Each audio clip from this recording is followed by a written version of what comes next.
பிரபா மணி Prabha channel. நம்ம இன்றைக்கி snacks recipe தான் பார்க்க போகிறோம். இது வந்து எள்ளு வந்து 400 கிராம் எடுத்திருக்கேன். நிலக்கடலை வந்து வறுத்த நிலக்கடலை இதுவும் 400 கிராம் எடுத்திருக்கேன். பொடிச்ச வெல்லம் 400 கிராம். எல்லாம் வந்து நல்லா ஒரு வட்டம் வாஷ் பண்ணிவிட்டு ஒரு துணியில் வந்து காய வச்சு எடுத்துக்கணும். இது போல் காய வச்சதுக்கப்புறமும் நல்லா பிடைச்சி எடுத்துக்கோங்க. சின்ன சின்ன கல் இதெல்லாம் இருக்குது, தூசியெல்லாம். அதுக்கப்புறம் தான் நம்ம சமைக்க ஆரம்பிக்கணும். நான் நல்லா க்ளீன் பண்ணிவிட்டேன். நம்ம இதை பாதி பாதியாக வறுத்து எடுத்துக்கலாம்.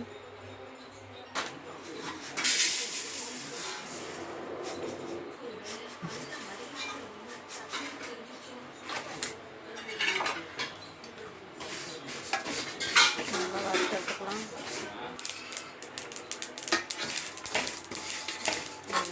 பொரியல்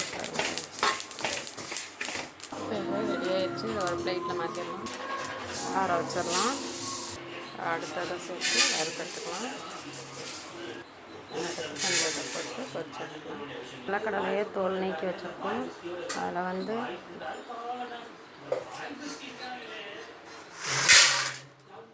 நிலக்கடலை தான். இதில் வந்து இந்த மாதிரி கெட்டு போன கடலைலாம் இருக்கும், அதெல்லாம் ரிமூவ் பண்ணிடுங்க.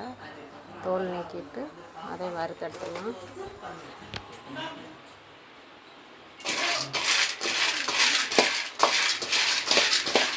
வறுத்தாச்சு. நல்லா சூடாக இருக்குது. அதுக்கப்புறம் அரைச்சி எடுத்துக்கலாம்.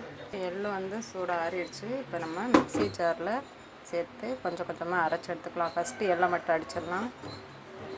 ஜார் வந்து ட்ரையாக இருக்கணும், பார்த்துக்கோங்க. வாங்க அரைச்சி எடுத்துகிட்டு வந்துடலாம். பாதி இது சேர்த்தாச்சு. நம்ம இதை இருக்குது, கொஞ்சம் கொஞ்சமாக அரைச்சி எடுத்துக்கலாம். நல்லா பாருங்கள், அவ்வளோ இதாக இருக்குது. பிளேட்டுக்கு மாற்றியாச்சு. இப்போ அடுத்ததை சேர்த்து அரைச்சி எடுத்துகிட்டு வந்துடலாம். இதை அரைச்சி எடுத்துகிட்டு வந்துடலாம். அரைச்சாச்சு. இதே மாற்றிடலாம். இப்போ நிலக்கடலையை அரைச்சி எடுத்துகிட்டு வந்துடலாம். நிலக்கடலையும் அரைச்சாச்சு. இதில் சேர்த்துடலாம். இப்போ எள்ளையும் நிலக்கடலையும் நல்லா மிக்ஸ் பண்ணிடலாம். அரைச்சதை மிக்ஸ் பண்ணிவிட்டு அடுத்து சர்க்கரை சேர்த்து அரைச்சி எடுத்துக்கலாம். இப்போ ஓரளவு மிக்ஸ் பண்ணியாச்சு. இப்போ இதை திருப்பி ஜாரில் சேர்த்துக்கலாம் பாதி பாதியாகவும். அதில் வெல்லம் சேர்த்து அரைச்சி எடுத்துகிட்டு வந்துடலாம். வெல்லம் வந்து 400 கிராம் இது மாதிரி சின்ன சின்னதாக நான் இது ஷார்ப் பண்ணி வச்சுருக்கேன். அதை சேர்த்து அரைச்சிடலாம். இதுகளில் வெல்லம் சேர்த்து அரைச்சி எடுத்துடலாம். வாங்க அரைச்சிட்டு வந்துடலாம்.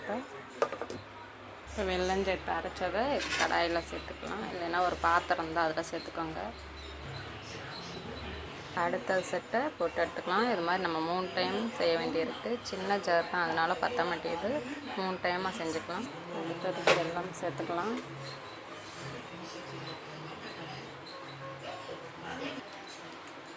வாங்க இதை அரைச்சி எடுத்துகிட்டு வந்துடலாம். வாங்க அரைச்சாச்சு. இதில் சேர்த்துக்கலாம். நம்ம இப்போ எல்லாத்தையும் அரைச்சாச்சு. நல்லெண்ணெய் வந்து கொஞ்சம் சேர்த்துக்கலாம். ரெடி ஆயிடுச்சு. இப்போ நம்ம மிக்ஸ் பண்ணிவிட்டு உருண்டை பருப்பு எடுக்க வேண்டியதுதான். பார்த்தீங்களா, பிடிக்க வருது பார்த்தீங்களா, அவ்வளோதான். நல்லா இப்போ மிக்ஸ் பண்ணி வச்சு மட்டும் நமக்கு தேவையான ஷேப்பில் ரெடி பண்ணி ஒரு டப்பாவில் அடைச்சி வச்சுக்கலாம். இது வந்து நம்ம வறுத்து நல்லா காய வச்சு அரைச்சனால 1 மாதம் ஆனாலும் கெட்டு போகாது. இது மாதத்துக்கு 1 டைம் செஞ்சுட்டோம்னு வச்சுக்கோங்க, ஃப்ரீயாக இருக்கலாம். ஸ்நாக்ஸு கவலையே இல்லை. எங்கள் பாப்பா தான் கேட்டுக்கிட்டே இருந்துச்சு. 1 டைம் செஞ்சிட்டோம்னா அது வாட்டுக்கு இருக்கும். 1 மந்த்துக்கு வச்சு சாப்பிட்லாம். கடலைப்பருப்பு, நிலக்கடலை இதெல்லாம் சேர்த்துருக்கனால உடம்புக்கு ரொம்ப நல்லது. எலும்புகளும் நல்லா பலமாக இருக்கும். கை கால் வலி இதெல்லாம் இல்லாமல் நம்மளும் ஹெல்த்தை மெயின்டைன் பண்ணிக்கலாம். எல்லாருமே பழைய முறைக்கு மாறிட்டாங்க. நம்மளும் இது மாதிரி நம்ம வீடுகளில் அடிக்கடி இதை செஞ்சு சாப்பிட வேண்டியதுதான். ஒரு டப்பாவில் அடைச்சி வச்சுக்கிறோம்னா கொஞ்சம் வேலை தான். இது மாதிரி நம்ம ஒரு நாளில் சமையல்லாம் டக்குன்னு முடிச்சுட்டு ஃப்ரீ டைம் ஒரு 1/2 மணி நேரம் இருந்தால் போதும், நம்ம ரெடி பண்ணிடலாம். வாங்க இப்போ நம்ம உருண்டை பிடிக்க ஆரம்பிச்சிடலாம்.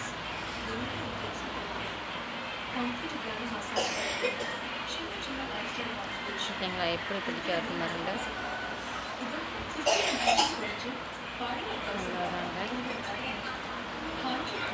டப்பாவில் வச்சிடலாம்.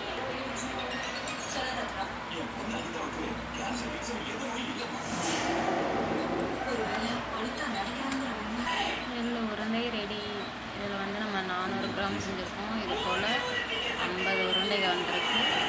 தாராளமாக நம்ம ஒரு 2-3 வாரத்துக்கு வச்சுக்கலாம். ஸ்நாக்ஸ் கவலையே இல்லை. இது போல் நீங்கள் ஹெல்த்தியாக வீட்டில் செஞ்சு சாப்பிடுங்க. எப்படி இருந்துச்சு மறக்காமல் கமெண்ட் பண்ணுங்கள். பாய். அடுத்த வீடியோவில் பார்ப்போம்.